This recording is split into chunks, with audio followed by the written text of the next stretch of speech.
Welcome to Ensign news feed. കഴിഞ്ഞ ആഴ്ചത്തെ പ്രധാനപ്പെട്ട വാർത്തകളിലേക്ക് നമുക്ക് പോകാം.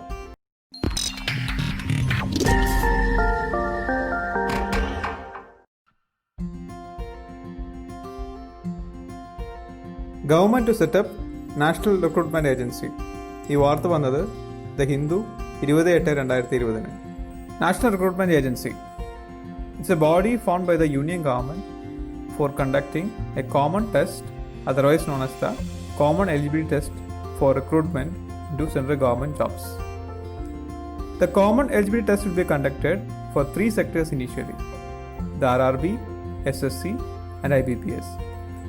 RRB stands for Railway Recruitment Board, SSC stands for Staff Selection Commission, and IBPS stands for Institute of Banking Personnel Selection. The common examination will be held separately for 3 levels: the graduate, the 12th pass, and the 10th pass. It will be conducted in 12 languages and the results will be valid for 3 years. The CET conducted by the National Recruitment Agency will be the preliminary test, after which the candidates can use the scores to apply to the individual agencies for the next round. This will significantly reduce the burden on the candidates for writing multiple tests in an year. The government is of the opinion that the common eligibility test would significantly reduce the recruitment cycle. 32 വർഷം സംസ്ഥാനത്ത് അപ്രത്യക്ഷമായത് 6.25 ലക്ഷം hectare വയലേലകൾ. ഈ വാർത്ത വന്നത് മലയാള മനോരമ 18/8/2020. കേരളത്തിലെ ഭൂവിനിയോഗത്തെ പറ്റിയും അതിൽ വന്ന വലിയ മാറ്റങ്ങളെ പറ്റിയുമാണ് മേൽ പറഞ്ഞ വാർത്ത. Land use in Kerala. The area under paddy cultivation in Kerala is currently 2.05 lakh hectares. It was 8.8 lakh hectares in 1970-71, which means there is a decrease of 6.75 lakh hectares. നെൽപ്പാടങ്ങൾ ഒന്നൊന്നായി അപ്രത്യക്ഷമായതോടെ നെല്ലുൽപാദനത്തിലും കാര്യമായ കുറവ് വന്നു. അതുകാരണം ഇപ്പോൾ കേരളത്തിന് അരി ഭക്ഷണത്തിനായി മറ്റു സംസ്ഥാനങ്ങളെ ആശ്രയിക്കേണ്ട അവസ്ഥയാണ്. Kerala producers about 8 lakh tons of rice, while its demand is 40 lakh tons annually. Coconut is a crop cultivated in largest area in Kerala, that is 7.7 lakh hectares, while rubber that is cultivated in 5.5 lakh hectares comes next. അതായത് 70കളിൽ ഏറ്റവും കൂടുതൽ കൃഷി ചെയ്യപ്പെട്ടിരുന്നത് നെല്ലായിരുന്നെങ്കിൽ നിലവിൽ ആ സ്ഥാനം തെങ്ങിനും അതുപോലെ റബ്ബറിനുമാണ്. The share of food crops like rice has been replaced by cash crops like coconut and rubber. കൃഷിയുടെ വാണിജ്യവൽക്കരണം കാരണം ഭക്ഷ്യവിളകളായ നെല്ല്, കപ്പ എന്നിവ നാണ്യവിളകളായ തെങ്ങ് അതുപോലെ റബ്ബർ എന്നിവയ്ക്ക് വഴിമാറി. ഇതുകൂടാതെ കാർഷികേതര പ്രവർത്തനങ്ങൾക്കായി ഭൂമി ഉപയോഗിക്കുന്നതിന് കൊണ്ട് ഉൽപാദനം വളരെയധികം കുറയുകയും ചെയ്തു.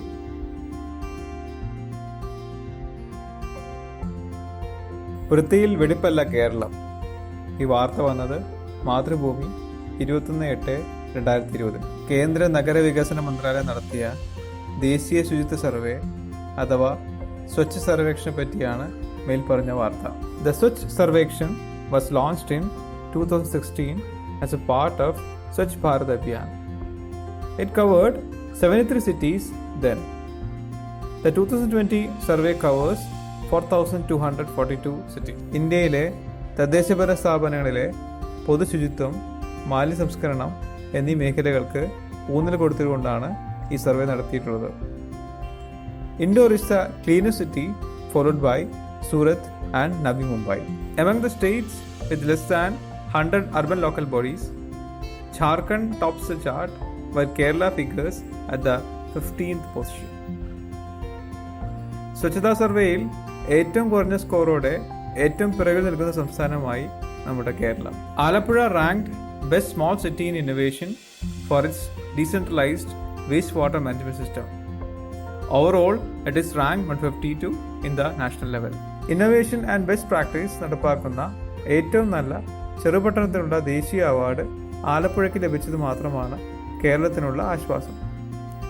1 ലക്ഷത്തിനും 3 ലക്ഷത്തിനും ഇടയിൽ ജനസംഖ്യയുള്ള ചെറുനഗരങ്ങളുടെ വിഭാഗത്തിലാണിത്. കേരള ഹൈക്കോടതി ജഡ്ജിമാരായി 4 പേരെ ശുപാർശ ചെയ്തു. ഈ വാർത്ത വന്നത് മാതൃഭൂമി 18/8/2020. ഹൈക്കോടതിയിലേക്കും അതോടൊപ്പം തന്നെ സുപ്രീം കോടതിയിലേക്കും ജഡ്ജിമാരെ അപ്പോയിൻറ്റ് ചെയ്യുന്നതിൻ്റെ രീതിയെ പറ്റിയാണ് ഇവിടെ നമ്മൾ ചർച്ച ചെയ്യുന്നത്. Appointment of judges.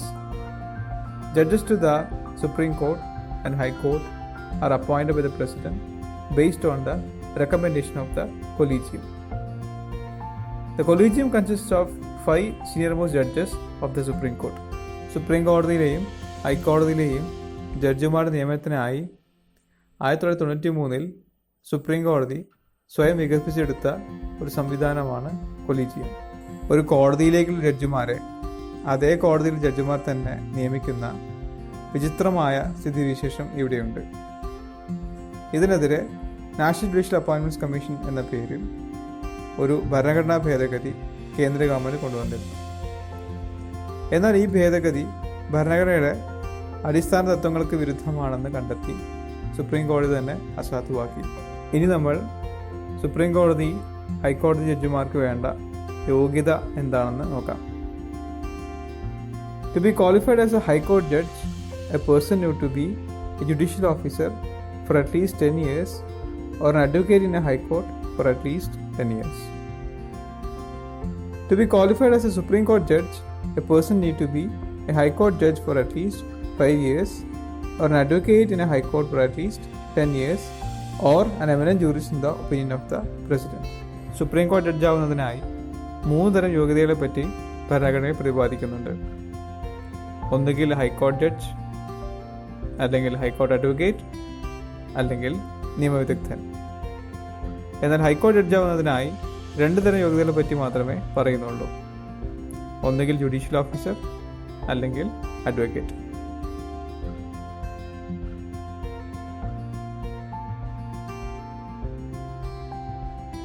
സ്വർണത്തിന് ഇ-വേ ബിൽ GST കൗൺസിൽ അംഗീകരിക്കണം. ഈ വാർത്ത വന്നത് Mathrubhumi 17/8/2020. What is an e-way bill? It is a document required to be carried by a person in charge of the conveyance carrying any consignment of goods of value exceeding 50,000 rupees. It is defined under Section 68 of the Goods and Services Tax Act. The e-way bill system was rolled out on April 1st, 2018 for interstate goods and April 15, 2018 for intra-state goods. Gold is exempt from e-way bill regime, citing security concerns. Kerala, being a top consumer state of gold, has demanded for mandating e-way bill for transporting gold. The state has seen a dip in tax revenue from the transportation and sale of gold. Currently, the group of ministers has agreed to include the e-way bill for the intra-state transport of gold, but this has to be approved by the GST Council constituted under Article 279A of the Constitution. Make in Kerala. ഈ വാർത്ത വന്നത് മലയാള മനോരമ 21/8/2020. കേന്ദ്ര സർക്കാരിൻ്റെ innovation ചാലഞ്ചിൽ വിജയിച്ച V console software എന്നതിനെ പറ്റിയിട്ടാണ് മേൽപ്പറഞ്ഞ വാർത്ത. V console is a video conferencing solution developed by Techgentia, an IT company based at Info Park, Cherthala. It won the Innovation Challenge of Ministry of Electronics, Information and Technology for the development of video conferencing solutions. It will become the official video conferencing partner of the Government of India.